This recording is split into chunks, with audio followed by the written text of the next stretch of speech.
tem um detalhe sobre isso que complementa essa história, um levantamento feito pelo Estadão hoje, que mostra que oficialmente os candidatos declararam gastos de pelo menos 3 milhões de reais para impulsionamento em grande escala de conteúdo por meio do WhatsApp.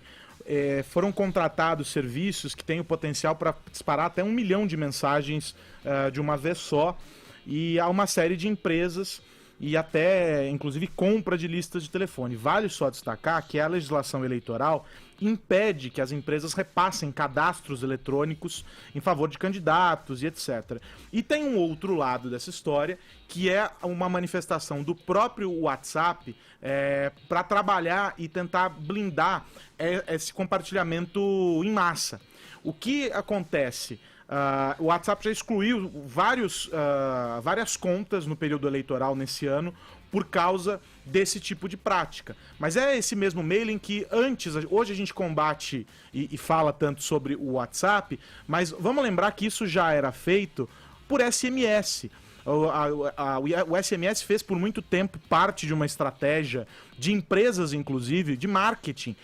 É uma ferramenta poderosíssima para alcançar as pessoas e você ter meio de fidelização, por exemplo, de uma loja e etc. Aqui, não dá para dizer se esse compartilhamento foi feito, e é isso que fica em aberto, né, Joel? Não dá para dizer se necessariamente esse compartilhamento está sendo bancado pelas campanhas, se tem um tipo de gestão das campanhas sobre o conteúdo que está sendo colocado ali, ou se é só a proliferação de ideias de pessoas que são favoráveis ao lado A, ao lado B, e que usam esse meio para fazer a disseminação dessas ideias, né? Não, mas pagando dinheiro. Vamos distinguir as coisas aqui. Uma coisa é o uso do WhatsApp para fins eleitorais como campanha. Isso é permitido pela lei. Um partido, uma chapa, o candidato pode pagar para empresas que fazem esse impulsionamento via WhatsApp. Isso é permitido. Não só via WhatsApp, ou qualquer rede social. Exato, é permitido. Mas com o banco dele aqui, só? Com o banco deles, mas com o mailing construído pela campanha. O que está entrando em jogo no possível processo contra a chapa Bolsonaro não tem nada a ver também com a lista do mailing. Não é por isso o motivo alegado.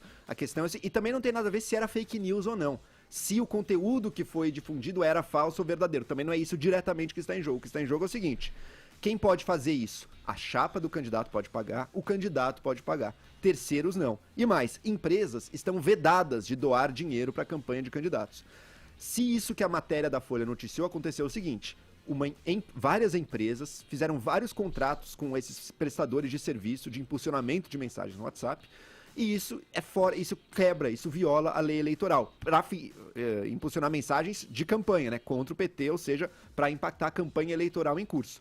Isso viola a lei eleitoral, por 2 motivos. Primeiro, são empresas pagando, isso é contra a lei. Hoje em dia a gente tem uma lei que proíbe a doação de empresas. E segundo, são valores que não entraram na declaração oficial dos gastos de campanha da campanha do Jair Bolsonaro. Portanto, configura caixa 2. Então tem esses dois elementos. Por um lado, a fonte das doações é ilegal, e por outro, as doações não estão declaradas, então são caixa 2. Agora, ainda está muito longe desse caso poder possivelmente ou potencialmente levar à cassação da chapa do Bolsonaro. Por quê? Porque falta muitas evidências aí no meio. Primeiro, evidências de que, de fato, empresas como a Havan e outras fizeram esses contratos.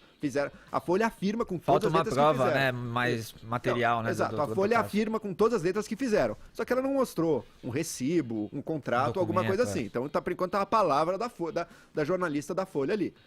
Se ficar provado que as empresas não fizeram, daí, de fato, a Folha errou, porque a Folha afirmou com todas as letras algo que não aconteceu. A gente está esperando as evidências disso. Agora, digamos que haja as evidências de que, de fato, empresas pagaram para impulsionar conteúdos de campanha eleitoral pró-Bolsonaro no WhatsApp.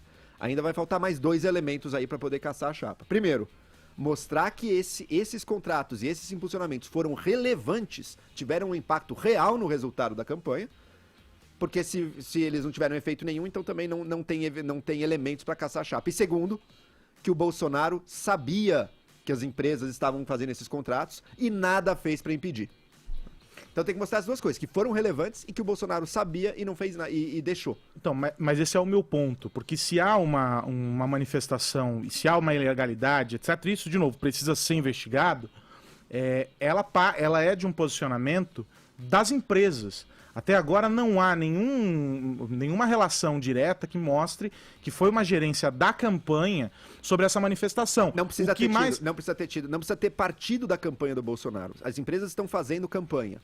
É proibido no Brasil, por exemplo, se eu tenho uma empresa, ou mesmo eu, pessoa física, que não participo de uma campanha, eu não posso pagar um post defendendo um candidato no Facebook. Isso é proibido. Se eu quiser, eu posso doar o dinheiro para que o partido, a chapa, a campanha faça isso. Eu não posso diretamente, muito menos uma empresa. Só o partido que pode alavancar. Mas aí o Bolsonaro é punido por isso? Sim, se ele sabia. A campanha se ele sabia que isso estava sendo feito e não. Se ele não tinha nem ideia disso. Isso é um caso que acontece muito em muitas eleições menores, de prefeito e tudo. Às vezes algum empresário fez uma coisa, o candidato nem sabia e o que ele pode fazer a respeito. Em geral, isso daí não leva à cassação da chapa.